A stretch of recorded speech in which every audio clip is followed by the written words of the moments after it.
Salut à tous. Notre vision du futur était un avenir rempli de villes avancées, mais ce que nous avons créé, ce sont des prisons en béton. Dans cette compilation, tu verras les effets désastreux de la surpopulation et de l'urbanisation rapide. Bienvenue dans un véritable cauchemar urbain. Le nombre de sans-abri dans le comté de Los Angeles atteindra 75 518 en 2023. Ignorer ce problème dans le pays devient de plus en plus difficile, non seulement à cause des tentes et des détritus visibles dans les rues, mais aussi en raison de la hausse de la criminalité dans ces zones. Malheureusement, des tendances similaires peuvent être observées dans d'autres villes des États-Unis. Le fossé grandissant entre les riches et les pauvres nuit au climat social et entrave considérablement le développement urbain. Ainsi, le coût de l'aide sociale ne cesse d'augmenter, tandis que les programmes de réinsertion ne débouchent pas forcément sur davantage d'emplois.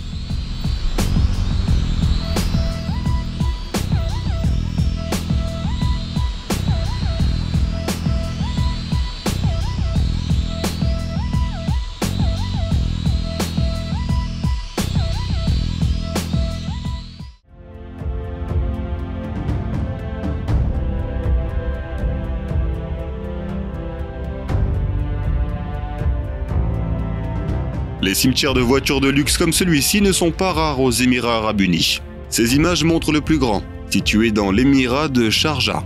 Des Rolls-Royce, des Mercedes-Benz, des Lamborghini, des Ferrari, des Bentley et bien d'autres encore sont abandonnés et endommagés par leurs propriétaires.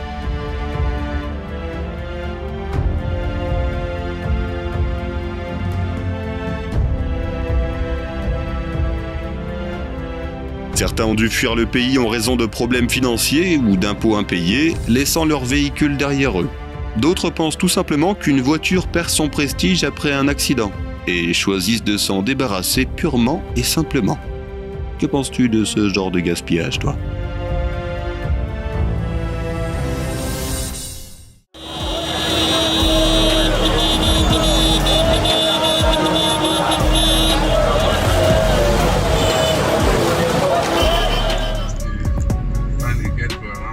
Lagos, qui est la plus grande ville du Nigeria, est réputée pour ses embouteillages, où les voitures peuvent rester bloquées pendant des heures. Un simple trajet de 10 km peut prendre entre 2 et 5 heures.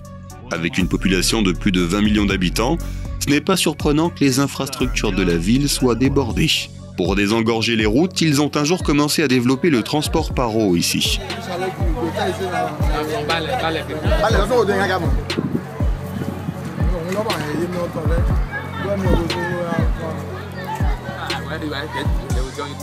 Ils ont même construit un quartier entier sur l'eau, avec des maisons sur pilotis et le bateau comme seul moyen de se déplacer. C'est Makoko. Les habitants déversent leurs déchets directement dans l'eau et l'utilisent ensuite à des fins domestiques, car il n'y a pas de véritable système d'égout. De plus, Makoko n'est pas reconnu par les autorités, ce qui signifie qu'il n'y a aucun plan pour son avenir. On a du mal à imaginer comment ces gens peuvent survivre dans des conditions aussi insalubres.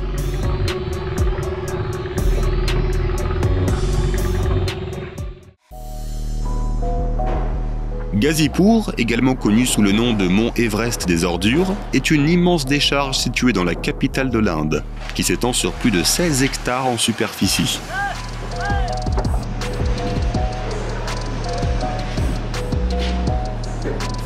Cet imposant amas de déchets a déjà dépassé les 70 mètres de haut et continue de s'accroître de 10 mètres chaque année. Environ 20 000 tonnes d'ordures provenant de tout New Delhi y sont déversées chaque jour. Et avec la population croissante de la ville, le problème ne peut que s'aggraver. Cette décharge est sans aucun doute la crise de gestion des déchets la plus urgente en Inde.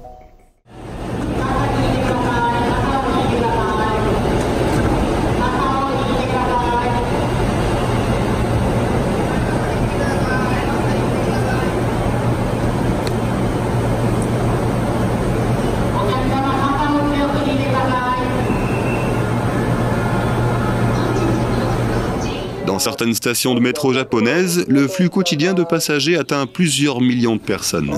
Aux heures de pointe, lorsque les trains sont bondés, certains passagers peuvent avoir du mal à se glisser à l'intérieur. C'est pourquoi dans les grandes villes comme Tokyo et Osaka, il existe des employés spéciaux appelés oshiya, ou pousseurs, qui aident les gens à se faufiler dans les trains surchargés.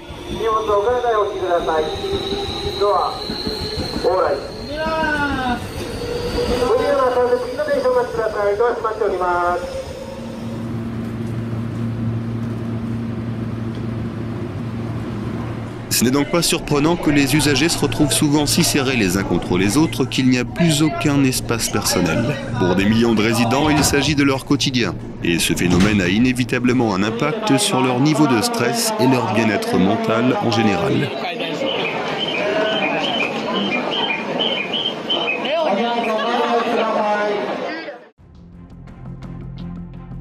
Nous sommes à Mumbai, en Inde.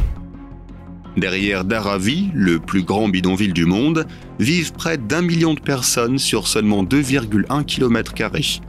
Les habitants sont confrontés à une extrême pauvreté, sans système d'égout. Un seul WC en état de marche dessert environ 1 millier de personnes, et sans accès à l'eau. Malgré ces difficultés, ils parviennent à gagner leur vie en produisant des céramiques ou en faisant de la couture. Ce qui avait commencé comme une grande initiative environnementale s'est transformé en montagne de métal rouillé et en désastre écologique.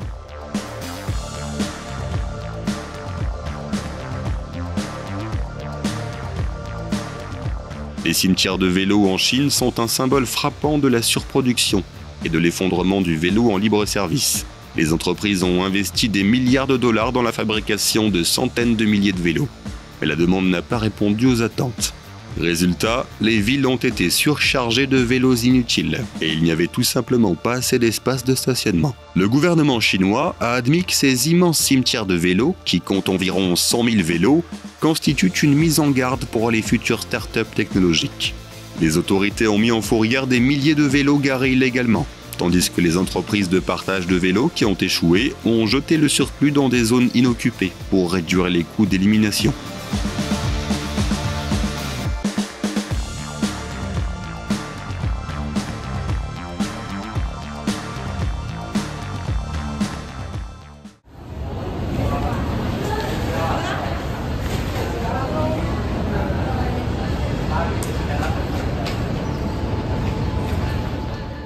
Ce bâtiment est surnommé le bâtiment monstre, en raison de sa taille énorme et de sa forme peu naturelle. C'est le plus grand complexe résidentiel de Hong Kong, qui abrite jusqu'à 10 000 personnes.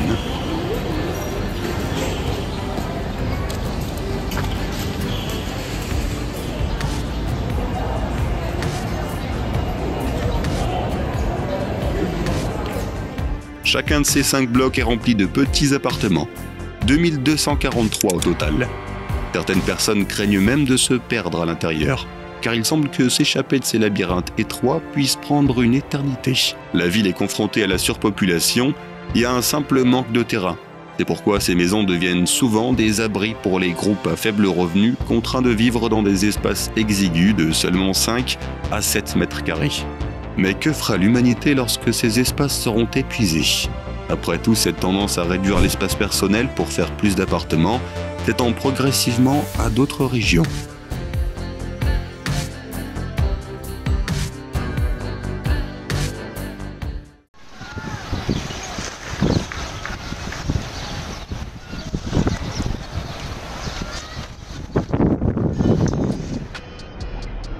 Au pied des collines de Mokattam, dans la banlieue est du Caire, se trouve Manshiyat Nasser, souvent appelée la ville des ordures. La vie dans ce quartier tourne entièrement autour du recyclage des déchets, les ordures se dispersant dans tous les sens.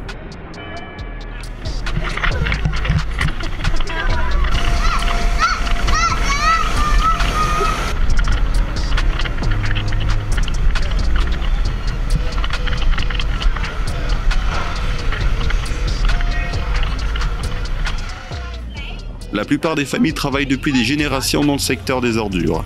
Chaque jour, environ 9000 tonnes de déchets provenant de tout le Caire sont amenés ici et triés à la main. L'absence d'assainissement, d'eau courante et de réseau d'égouts fait de ce quartier un terrain propice aux maladies.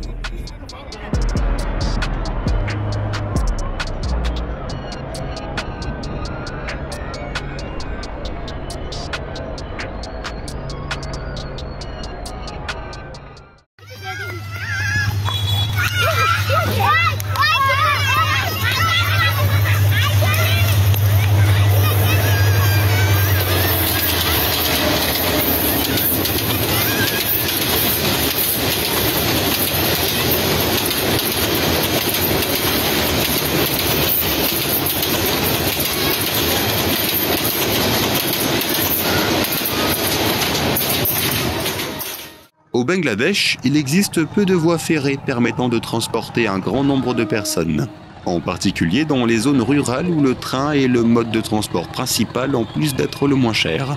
De nombreuses personnes s'assoient, se tiennent debout et dorment même sur le toit des wagons, malgré les risques.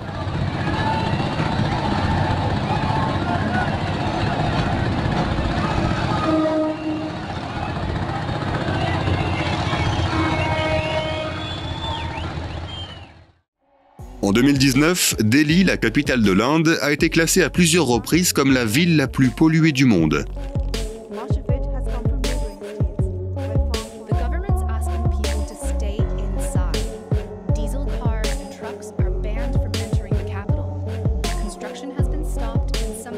Les gaz d'échappement d'innombrables voitures et motos, le brûlage des déchets à l'air libre et les émissions toxiques des usines situées dans la périphérie de la ville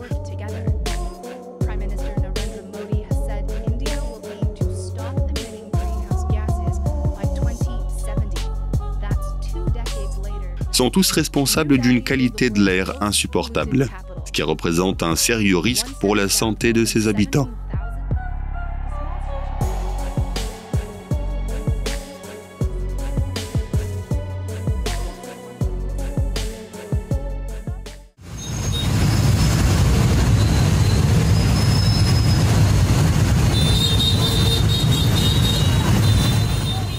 Certaines villes du Vietnam, notamment Ho Chi Minh Ville, connaissent une urbanisation rapide. Les routes étroites, le manque de réglementation et la faiblesse du code de la route créent des embouteillages massifs, laissant les habitants coincés dans la circulation pendant des heures.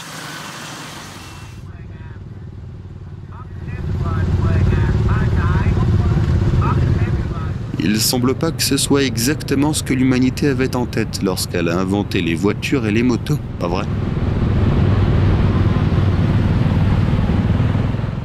Ces dernières années, la pollution de l'air à Lahore, la deuxième plus grande ville du Pakistan, a atteint un seuil critique, surtout pendant l'hiver.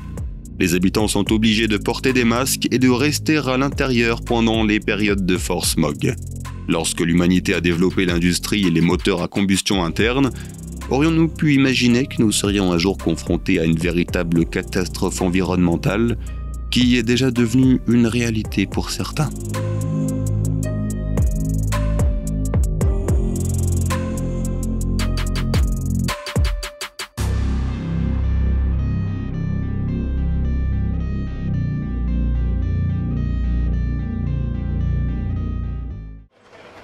Selon les estimations, il y a entre 880 000 et 1 million de vélos à Amsterdam, soit 20% de plus que la population de la ville. La ville compte également 165 canaux. Ce que tu vois en ce moment est donc une tâche typique des travailleurs de la ville, repêcher les vélos dans les canaux. Chaque année, environ 15 000 vélos sont retirés des canaux d'Amsterdam.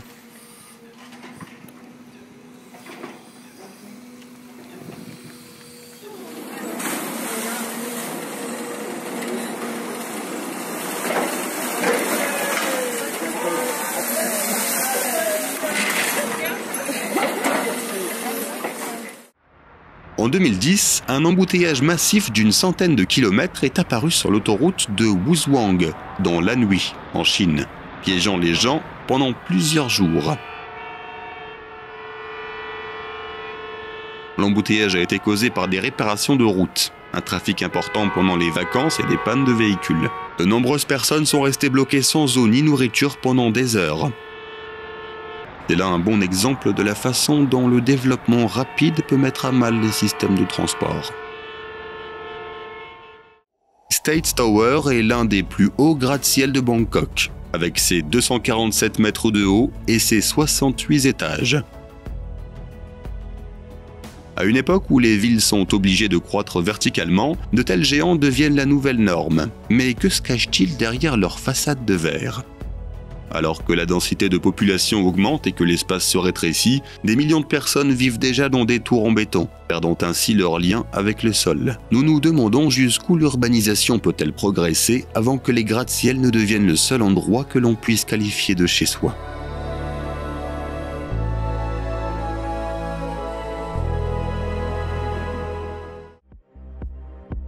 Cette villa est située sur le toit d'un immeuble de grande hauteur, à Zhuzhou, une ville de la province de Hunan, en Chine. Le concept de maison sur une maison est une solution créative au problème de l'espace limité dans les grandes villes chinoises, où la forte densité de population exige un développement tout aussi dense.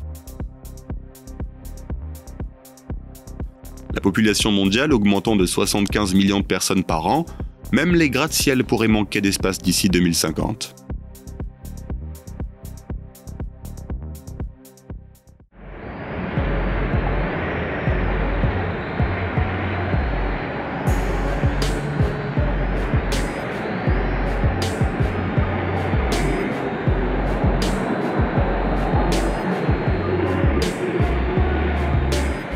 Rio de Janeiro est indéniablement une ville de contraste. Des gratte-ciel de luxe côtoient les favelas appauvries, qui s'accrochent au flanc des collines.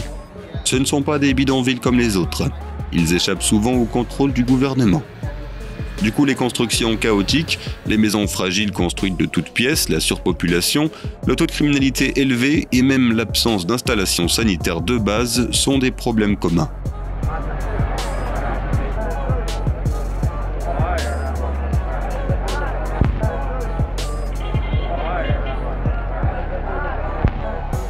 Vidigal est considéré comme une zone relativement sûre, même pour les touristes.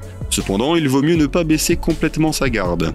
Les affrontements entre les gangs ou les cartels de la drogue de la région se produisent ici. Alors surveille bien tes affaires, ou mieux encore, laisse-les dans ta chambre d'hôtel. La plus grande favela de Rio, Rosina, est située au sud de la ville, entre les quartiers riches de São Conrado et de Gavea. La plupart des maisons sont en briques, mais elles ont été construites un peu au hasard, sans permis officiel. Les rues sont étroites et sinueuses, et les seuls moyens de transport sont les motos et les petits bus. Officiellement, environ 70 000 personnes vivent ici, mais des estimations officieuses suggèrent que la population pourrait atteindre les 150 000 habitants.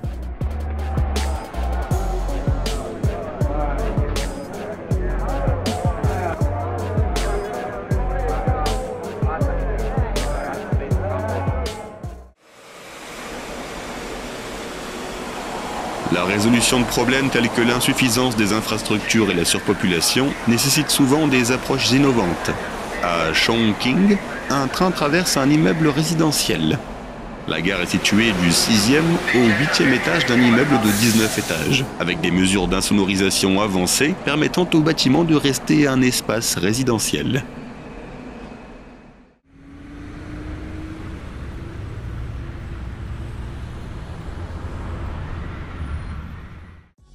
Le fleuve Citarum en Indonésie s'étend sur 300 km à travers l'île de Java et alimente en eau plus de 25 millions de personnes.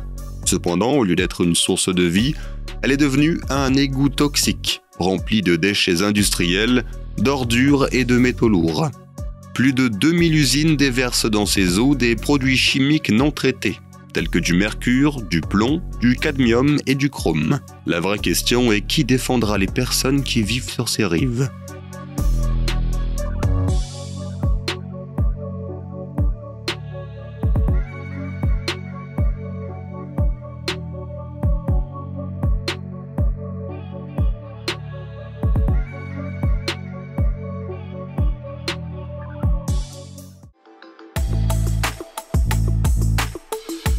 Les prix élevés de l'immobilier font des micro-appartements la seule option pour de nombreux groupes de personnes, en particulier les familles à faible revenu ou les étudiants. C'est un soulagement lorsqu'il y a au moins une fenêtre dans la pièce, étant donné que certains sont obligés de vivre dans seulement 7 mètres carrés sans aucune lumière naturelle.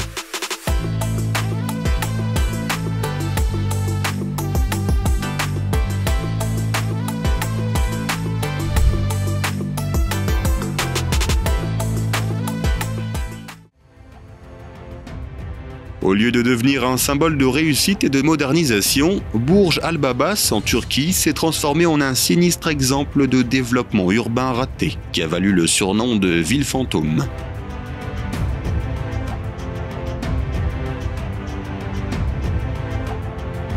En raison de la crise économique et de l'inflation, le projet a été sous-financé et certaines maisons restent inachevées. Les villas n'ont pas attiré d'acheteurs en raison de leur prix déraisonnablement élevés.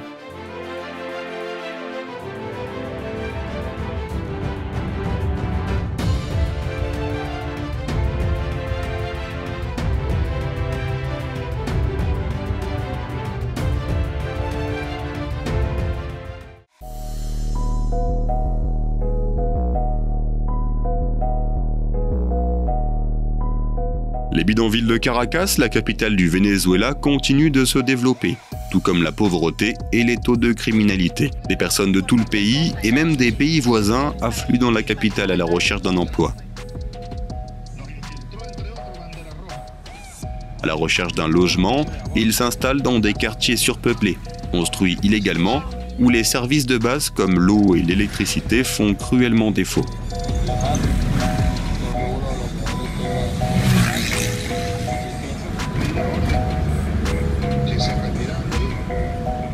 C'est plus qu'un simple carrefour, c'est un symbole de la culture urbaine et le pouls dynamique de la ville tokyoïte.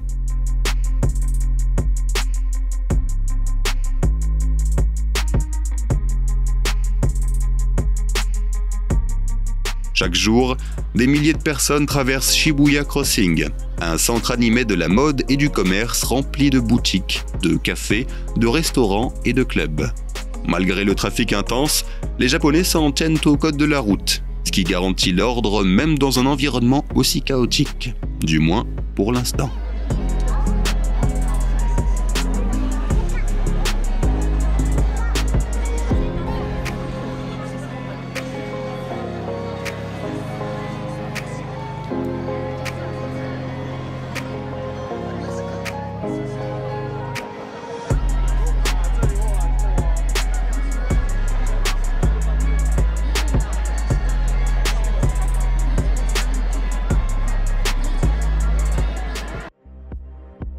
Ce complexe résidentiel conçu pour 18 000 personnes à Saint-Pétersbourg est devenu un excellent exemple d'urbanisation au sein d'une mégapole, avec tous les problèmes typiques de la surpopulation.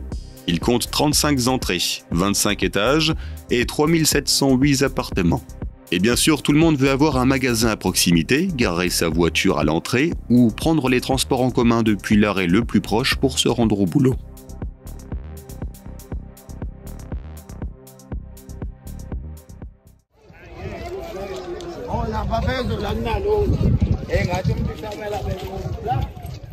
Les inondations de 2022 à Durban, en Afrique du Sud, ont perturbé la collecte de déchets, car les camions à ordures ne pouvaient pas atteindre les poubelles en raison des rues inondées. Résultat, 8000 poubelles ont débordé. Certaines se retrouvant même dans des étendues d'eau. Les déchets se sont entassés dans toute la ville, augmentant le risque d'épidémie.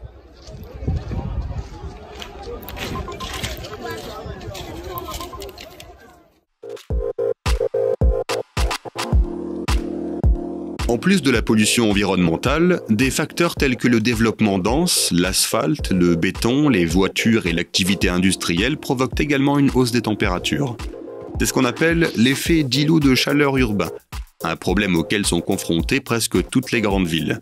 Lorsque la température augmente, le système énergétique est soumis à une pression accrue, notamment en raison de la demande de climatisation et d'autres dispositifs de refroidissement.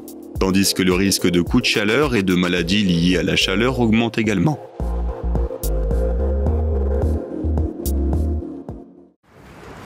La grève des éboueurs de Bethnal Green Road à Londres en 2023 était une réponse au mécontentement concernant les conditions de travail. Résultat, la collecte des ordures a été retardée, qui a entraîné des problèmes de pollution dans le quartier. Imagine l'ampleur de l'accumulation des déchets. La ville s'est transformée en une véritable décharge en quelques semaines. Finalement, les entreprises commerciales de cette rue sont intervenues pour s'occuper du nettoyage.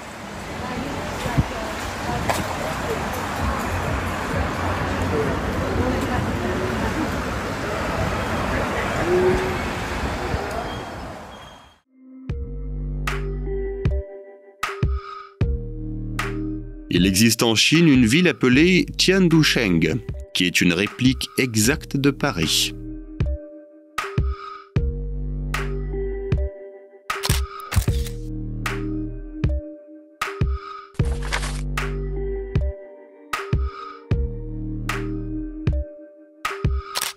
Bien qu'elle attire les touristes, il y a très peu de véritables résidents, et l'atmosphère n'a donc rien à voir avec la véritable capitale française.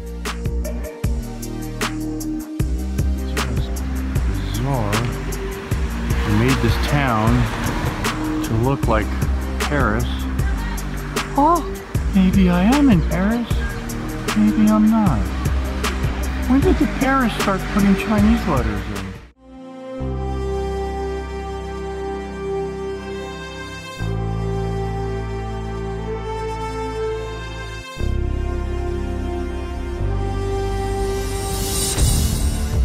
Une ville à l'intérieur d'un seul bâtiment.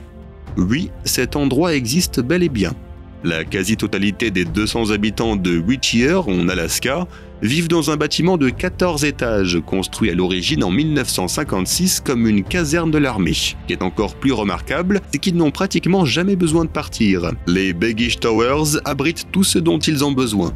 Un poste de police, une clinique médicale, une église et même une blanchisserie. C'est peut-être l'exemple le plus extrême d'urbanisme ultra compact.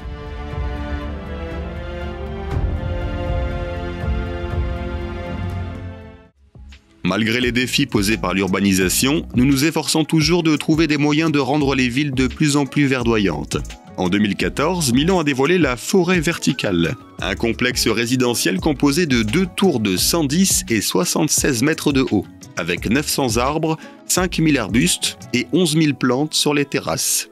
Bien qu'il ne s'agisse que d'une petite tentative pour contrer les dommages environnementaux causés par notre mode de vie contemporain, les initiatives de ce genre sont de plus en plus importantes à mesure que les populations urbaines continuent de croître.